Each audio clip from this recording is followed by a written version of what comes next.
Welcome to Snyder's Inc., where the fun never ends. Reactions, gaming, and more with Josh as your friend. Tune in, buckle up, it's a ride you don't wanna miss. Snyder's Inc., let's dive in, feel the ultimate bliss.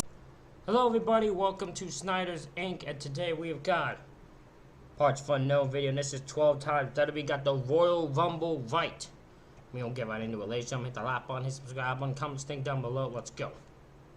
Tonight was the Royal Rumble, and you had better believe we're excited for WrestleMania. Who could have thought that MJF would actually jump ship and win the Royal Rumble? Really makes you think Cody should have won last year, but c'est la vie. WWE have nailed the Royal Rumble many times, and while a smartly booked Rumble does not guarantee a smartly booked Mania, or vice versa, everybody loves coming away from the Royal Rumble feeling like they've just seen the best wrestling night of the year. This won't be a list of just WWE picking the right winners, although you may see a couple of those as well, and this won't be a list of best performances. We've done the times WWE got the Rumble wrong, but these are the times WWE's decision-making during the Royal Rumble was at its very best. I'm Tebis, hailing from Parts Fun Known, and these are 12 times WWE got the Royal Rumble right.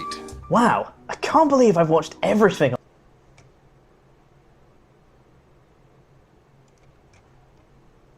Number 12, AJ Styles' debut. AJ Styles walking through the curtain to make his way into a WWE ring was something many of us never thought we would see. And then it happened.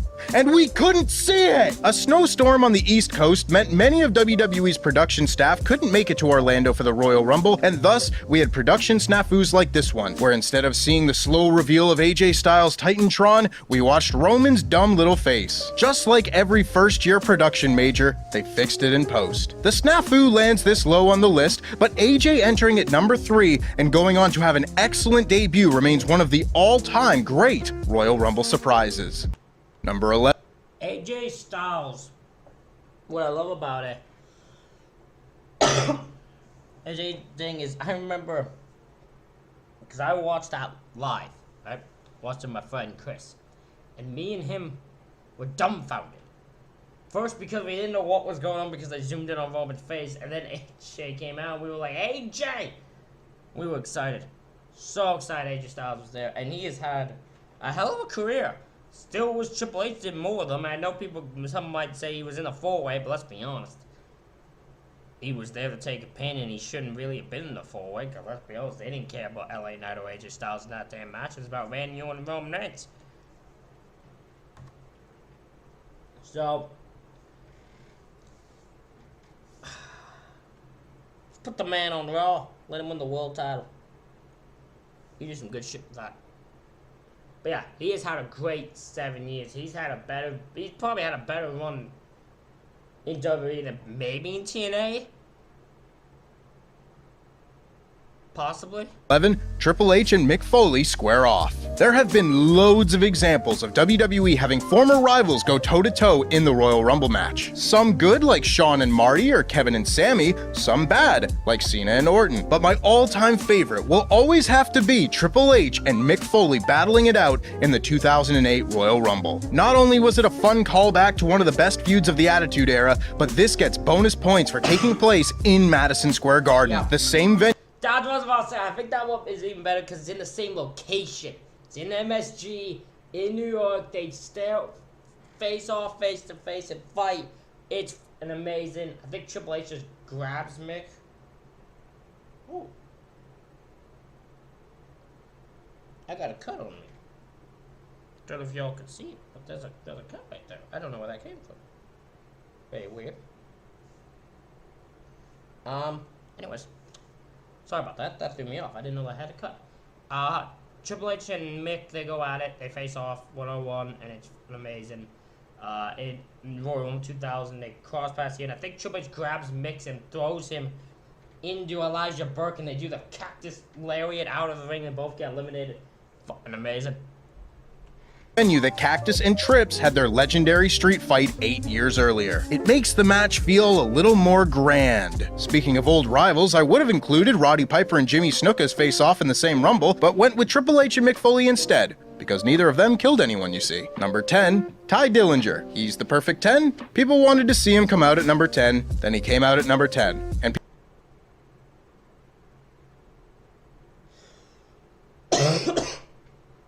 as I put it when people would say you should do it this year, it's just a moment that I've seen before. It's not that special. I've seen it happen. It's nothing new. It wouldn't have popped me really. People were happy. Sometimes it is that simple. Number 9, the 3 faces of Foley. The list. This is fun. This is fun. I love that. I love this, the 3 faces of Foley thing. I love that. That's fun. Of people that compete multiple times in a Royal Rumble in one night is only 2 names long. It's Nia Jax, who will not be featured on this list, and Mick Foley, who famously entered the 1998 Royal Rumble 3 times with each of his aliases. I like to think that these numbers were drawn after each elimination. Like Cactus gets eliminated second and went, let me grab my mask, gets number 16 and lasts 2 minutes and says, F. Alright, one more. It's simple fun, really. It's cute. I like that. Number 8, CM Punk's sermon. I maintain. This is good. This is good in 2010. I've watched 2010 back. It's incredible. I love this. The way he talks, because Punk is as eloquent as he can be. He talks and acts the right thing, and he just perfectly does like this sermon to each person before they enter, and he eliminates them until Triple H comes in. Ruins everything, but surprise, Triple H. But this is good. I love this. Oh, CM Punk's fucking great, ain't he? He's just fucking great. That from a strictly entertainment standpoint, Straight Edge Society CM Punk is the best work of his WWE career. Agreed. It was a short run with a load of hits, with the favorite of many coming in the Royal Rumble. WWE had Punk enter third, immediately eliminate Dolph Ziggler and Evan Bourne, and then deliver his most famous sermon, offering to save the likes of the Great Khali and Zack Ryder. It was a perfect exhibition for his character. We also had JTG goes to the discotheque, according to Matt Striker, which everyone laughs at because discotheque, I don't think has been a thing fucking ages, even in 2010. And set up the first third of the 2010 Royal Rumble to be unique, fun, and cathartic when Punk finally got thrown out. The 2010 Rumble is a good one, and this is a large part of it. Number 7, Chris Jericho's return. Often when we see a Royal Rumble return, the moment is reserved for numbers 25 to 30. Understandable, as you probably want to build anticipation for such a moment throughout the match, but in 2013, we were shown that there can be another way. After Dolph Ziggler was forced to enter the Royal Rumble first, Pyro went off, signaling the arrival of Chris Jericho. Jericho had been forced to leave WWE when he lost a match to Ziggler in August, so an immediate surprise pop and a perfect adversary for Ziggler's prospective Iron Man run was an excellent start to the Royal Rumble match. I always forget about this return. Because Jericho in 2013 makes all the sense in the world, but yeah, I forget completely that he, loses and then returns here and it's a big reaction. I completely forgot about this. Honestly. I always forget this return happened. Every time. The longer the Rumble has existed, the harder it has been to be surprised in new ways, but Jericho's return was one of those moments. Number 6, Gunther breaks the Iron Man record, is still a monster. Every time I bring up the 2023 Men's Rumble, I have people saying that Cody should have been number 1 and Gunther should have been number 30, and respectfully, I disagree. Cody entering last when everyone knew he was coming kept anyone from believing that Sami Zayn would be there, avoiding a Daniel Bryan situation in the smartest way possible. Besides, look at Gunther and his performance in this match, a performance that obliterated the regular Royal Rumble Iron Man record, and tell me he didn't come out of this match looking even more like a monster. Gunther was added to the record books, his performance added to his aura, and nobody had anything negative to say about Cody when he walked the aisle at WrestleMania. It didn't hurt. Nope. Fucking beautifully done this. Gunther is a monster. Probably Triple H's best booked guy. Yeah, actually, I think I can say that. I think Gunther is Triple H's best booked guy. And he's able to do this. He's able to go an hour and... I think it was an hour and 11 minutes. And somehow when Cody's battling him, Cody still feels like a fucking underdog. Which, how the f does that happen unless you are Gunther? One of, if not the greatest wrestlers alive today. heard him at all, and honestly, it's the booking of Gunther and Cody that has me thinking that this is probably the smartest booked Royal Rumble we have seen thus far. Number 5, Rhea Ripley and Bianca Belair. There was debate over whether to put Bianca Belair's Royal Rumble win in 2021 or Rhea Ripley's win in 2023 on this list, as both were the perfect choices for each of those Rumbles. But ultimately, we decided to combine them in a sense and highlight both of their performances in the 2021 Royal Rumble match. Using the Royal Rumble to elevate young stars is something that has happened shockingly infrequently over the last 35 years, but every once in a while, the Rumble... Yeah, they like to use the Rumble Sir and McMahon. Which, in fairness, this was done under.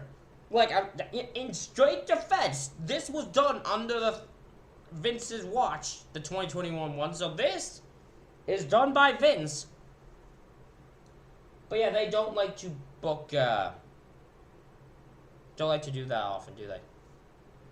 acts as a looking glass into the future of WWE. Bianca Belair entering at number 3 with a 57-minute Iron Woman performance, and Rhea Ripley entering at 14 and eliminating 7 people en route to ultimately being the final 2 before Bianca finally got the win, gave a lot of people hope that you didn't have to be a horsewoman to make it to the top of WWE. And sure enough, you just have to look at who walked out at WrestleMania 37 with the 2 women's titles, and for that matter, WrestleMania 39 as well. I was about to say, why you showing me this picture? This is not 37, it's 39. Number 4, the All Japan Rumble. The title of this entry may mislead you, but let there be no confusion. Neither Asuka nor Shinsuke Nakamura came from All Japan Pro Wrestling. It was, however, a good night for Japanese WWE stars when WWE picked the perfect winners for their first ever Royal Rumble double feature in 2018. Shinsuke Nakamura was beloved by that audience. I could tell I was there. And a Nakamura win washed away the taste of a string of poor Rumble winners. And really, there were no other options for the first women's Royal Rumble match than Asuka. They were the 2 perfect winners. And the 2 people, for some reason, lost. Why did both lose? Why did both have to lose? Someone explain to me this. Why did both of them have to fucking lose this? Why? On that night, and WWE hit the bullseye they so often miss. I could have done without Stephanie McMahon's robotic soundboard commentary or Ronda Rousey's overshadowing of the first Women's Rumble, but ask anyone and odds are they will heap very deserved praise onto the 2018 Royal Rumble event, and sometimes all that takes is the right winners being chosen. Number 3, from spinal surgery to WrestleMania. If the 2018 Royal Rumble event isn't your favorite, odds are it's 2001. While I could certainly praise all of the aspects of the brilliant 01 Rumble, from the famous Drew Carey spot that is actually funny to Kane's record-setting Rampage to the roster of all-time greats involved, but nothing sets this match apart quite like the perfect winner at the perfect time. With the WWF hotter Ain't no one better than Stone Cold Steve Austin to win your Royal Rumble. Oh, hell yeah. than it had ever been, and the Royal Rumble serving as the start of the greatest 3 pay-per-view stretch in company history, there was only one winner that would fit that level of greatness. Stone Cold Steve Austin, back from neck surgery, winning the Royal Rumble match and punching his ticket to what would be at that time the most successful WrestleMania of all time, is just the sort of thing that makes you yearn for the days of old when this was just awesome. Things are looking up these days, but the 2001 Royal Rumble from start to finish was perfect, and Austin smashing the beer cans together to close the show will forever be embedded in my mind as a perfect snapshot of pro wrestling. Now let me tell you, that was all that was getting us through some of those dark years. We had a lot of them. Number 2, the 2020 Men's Rumble, brackets general. A husband and wife are driving down the road in Kentucky. They're starting to get hungry. The wife asks if they can stop and get something to eat. The husband weighs their options. He asks if she has a preference. She looks down the road, sees a mascot raising a plate, and says, "Ooh, big boy." The only Royal Rumble match to feature as an entry on this list in full is the 2020 Men's Rumble. A brilliantly paced match that was able to tell multiple stories one after another while holding the interest of the audience. The 2020 Men's Rumble is an achievement of WWE storytelling. It may have been simple storytelling, have a big badass guy try to run the gauntlet until he runs out of steam and gets eliminated by his next challenger, but sometimes simple storytelling is the most effective. Fucking tell me they're wrong.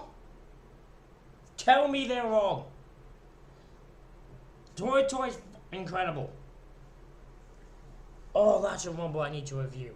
Effective. And that's just the first half of the match. That isn't even touching the return of Edge after 9 years, or the crowning of Drew McIntyre as Rumble winner, or Seth Rollins entering last with his Goon Squad. It is a brilliant Royal Rumble match and deserves to be recognized in full. And number 1, the man comes around. WWE really screwed the pooch when it came to the groundswell of support Daniel Bryan received when it came time for the Royal Rumble. 2014 and 2015 were learning experiences for them, and when the next emerging superstar appeared, they cashed in on that fan support with Becky Lynch winning the tour. This is the part that's so weird to me. Is this another time where they still did it, but yet still hated us for it? Why does Vince McMahon hate the fact we like people? He's like, Cap, we want you to cheer for you want, we cheer for you want. Hold the fuck on, who told you to like that person? You're supposed to like this person. So weird. They make Becky win and then they're like, no, fuck you. You want Charlotte. You want Charlotte, that's what you want. So bizarre. I have never understood why Vince hated us wrestling fans for so long. But he really did. 2019 Royal Rumble. It's not often that you can say WWE learned from their mistake, but when there was only one winner that was going to provide a satisfying conclusion to the 2019 Royal Rumble match, they didn't balk. Have there been better Rumble matches? Absolutely. But if you ask if there has ever been a better choice to win a specific Royal Rumble match, I genuinely don't think I could give you an answer. I mean, the monstrous pop when Finlay gives his fellow Irish person the orange, white, and green light should be answer enough. We as fans may not always get what we want. Heels gotta win sometime. But I pray that every Royal Rumble winner will be as satisfying as the time the man came around. And that's Ladies and gentlemen, that is it for this reaction video. Let me know what you think in the comments. Hit the like button and subscribe button. Thank y'all for watching. I'll see y'all for the next one.